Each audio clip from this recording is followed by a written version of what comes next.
পানি ভালো সাব্বির এদিকে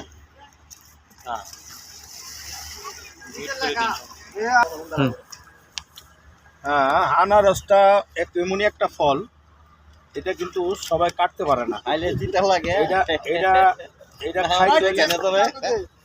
খাইতে হইলে এটা কলজা লাগে। কেমন কলজা লাগে আঙ্কেল? কলজা লাগে কি, আনারসের এগুলি সব ফালান লাগে, এগুলি সব ফালাইতে হবো। না ফালাই পারে না, ওরা মনে করে কি অনেকে জায়গা আপনি এত কিপটে গে আবার কিপটেমি করে আনারস কাটতেছেন আপনি ওইটা আপনি এত কিপটেমি করেন না আল্লাহকে দোয়াতে ফালাইতেছে। তো এই যে এইভাবে যদি পরিষ্কার না করে তাহলে মনে করে আনারসের সবই জায়গা, কিন্তু সবার দ্বারা এই আনারস কাটা সম্ভব না।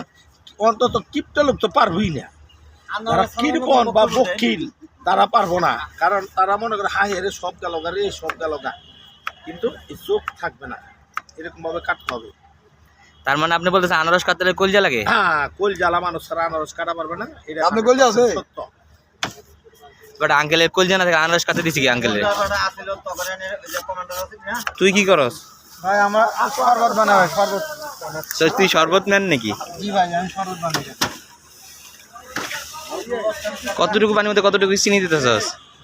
1 কেজি চিনি দিছি ভাই। হাফ বালতি?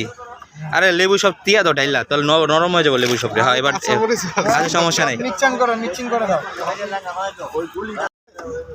আমি কি কই দিই 20000 টাকা বিল হয়ে যায়। কোন দিন চলে গেল? কেন্দ্রের ভাই মিস হলো? হ্যাঁ।